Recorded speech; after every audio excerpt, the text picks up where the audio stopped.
Imagine you have a groundbreaking idea for a tech startup. You decide to launch it in Germany, the heart of Europe's economy. But soon, you run into a wall of challenges. Your first hurdle is trying to secure investment. Unlike in the US, where venture capital is abundant, European investors tend to be more risk-averse, and raising significant early-stage funding is a struggle. You didn't even hire your first employee, and you are already buried in paperwork, securing permits, navigating complex labor laws, and complying with strict employment regulations slow down your progress and make rapid scaling nearly impossible. When you are finally ready to go, you face some of the highest corporate taxes in the developed world. On top of that, stringent data protection laws limit your growth, putting your startup at a disadvantage compared to its global competitors. Another growth barrier is the fragmented market. Expanding beyond Germany into France, Spain, or Italy means dealing with different regulations, languages, and compliance requirements, making scaling across Europe a logistical nightmare. With all these roadblocks, you start questioning whether launching in Germany, or Europe at all, was the right decision. And you're not alone. More and more entrepreneurs and businesses are moving their operations elsewhere. So, what happened to Europe's economy, and how did it get here? The EU could die, and we are at the verge of a very important moment. I think this is quite true. We are at risk. To understand how Europe arrived at this point, we need to examine the foundation of its social model. The European social model is based on the idea that economic progress and social welfare should go hand in hand. While supporting free markets, European economies impose strict regulations to prevent exploitation and ensure fair competition, with the EU setting labor and social standards across member states. Europe's decision to pursue this social model, rather than a more market-driven, individualistic approach, was a result of a historical evolution shaped by war, political philosophy, economic structures, and cultural values. After World War II, much of Europe was in ruins. Unlike the US, which emerged from the war largely unscathed, European countries faced widespread poverty, destruction, and social instability. This led to a consensus across the political spectrum that the state needed to actively rebuild societies and ensure social protections to prevent another crisis. In Western Europe, policymakers broadly agreed that a strong welfare state was necessary to prevent mass suffering and future conflicts.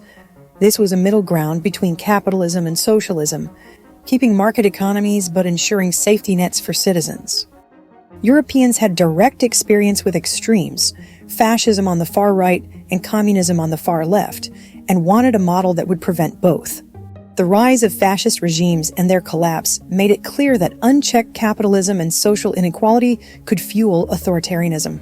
At the same time, the Soviet Union's communist model showed the dangers of state overreach and lack of personal freedoms.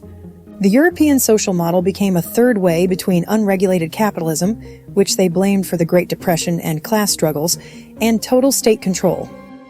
During the Cold War, Western European countries had to prove that capitalism could be humane and fair, or else communism might gain support among workers. Governments expanded welfare programs and workers' rights to show that democracy and capitalism could coexist with social justice. Well, they are important because they have to do with our founding values. Europe is a land, a continent where our values, the European Union values, are prosperity, equity, freedom, peace, and democracy in a sustainable world. And the EU exists to ensure the Europeans that they actually will benefit from these fundamental rights. And if Europe can no longer provide them to its people, it will have lost its reason for being. Today, while Europe still follows this model, there are ongoing debates about its sustainability in the face of economic challenges, aging populations, and changing world order. But the core idea that economic growth should be balanced with social responsibility and collective well-being remains a defining feature of European society. We want to preserve our social model. While Europe's social model has provided stability and security for decades, it has also introduced layers of regulation that, over time, have contributed to economic stagnation. This slowdown isn't just the result of external pressures. It's also a consequence of policies that, while well-intentioned, have made growth more difficult. Take the example of Elon Musk's Tesla Gigafactory in Germany. When Musk announced plans to build a major production facility near Berlin, it should have been a win for European industry. A major production hub, billions in investment, thousands of jobs. Instead, it became a bureaucratic nightmare. Over 2 years of delays, environmental reviews, legal battles, red tape. In contrast, Tesla built a nearly identical gigafactory in China in just 168 days. This isn't just about Tesla. It's a symptom of a deeper problem with Europe's regulatory environment. Europe is drowning in rules that make it harder to build, innovate, or compete. European startups struggle under the General Data Protection Regulation, which, while great for user privacy, makes it harder for companies to develop AI models or monetize data-driven services. Many of these companies relocate to the US or Asia to avoid these hurdles. Ironically, even the renewable energy sector, one of Europe's top priorities, is stuck in a regulatory swamp. Wind and solar farm approvals can take 5 to 10 years due to layers of permits and local objections. In contrast, similar projects in the US often move through the process in half the time. And while large corporations like Tesla can afford legal teams and lobbyists, small businesses and startups, lacking the resources to navigate years of bureaucracy, often relocate to the US for funding and a friendlier business environment. This means Europe is not just losing capital. It's losing its next generation of entrepreneurs. Since 2008, close to 30% of the so-called unicorns, namely companies that would go to be valued more than 1 billion euros, unicorns that had started in the European Union have left, and the majority of them went to the United States. So 30% of our most successful innovators have moved, and this has to change. European governments often prioritize protecting existing industries over fostering new ones.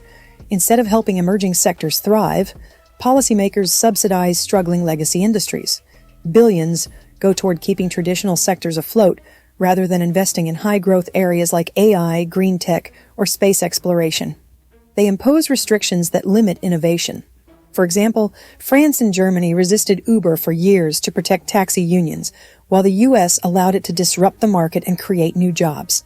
Europe is nowadays stuck in a static industrial structure, populated by mid-technology companies, which are already mature. The leading firms in research and investment spending are the same ones we had 20 years ago. Autos, cars. In the United States, it used to be the same, autos and pharma 20 years ago, but now it's all digital at the top. Europe's bureaucratic slowness hurts its ability to compete globally in emerging industries, leaving European economies slowly behind. Compare how the US and EU handle tech regulation. The US follows permissionless innovation. Companies launch first, and regulations catch up later. The EU follows precautionary regulation. Companies must navigate approvals before they can even test new ideas. The problem is not that we lack smart people, and we don't lack certainly good ideas, but there are too many barriers to commercializing innovations and scaling them up in the European Union. The problem isn't only red tape. It's how many layers of government need to sign off on everything.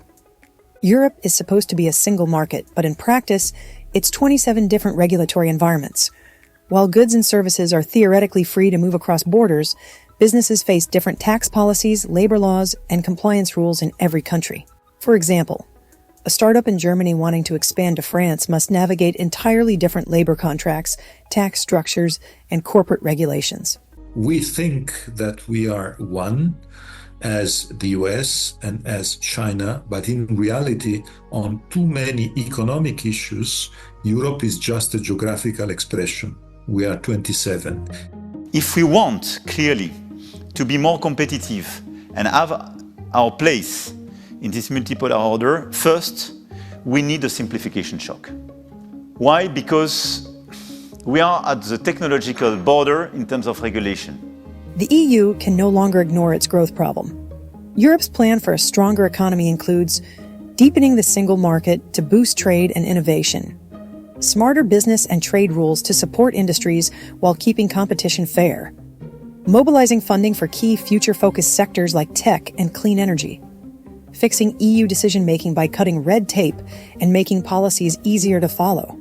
While this vision looks promising on paper and was widely celebrated across all member states, concrete action has yet to follow. One thing is clear: the EU remains committed to offering an alternative approach to market growth and social welfare.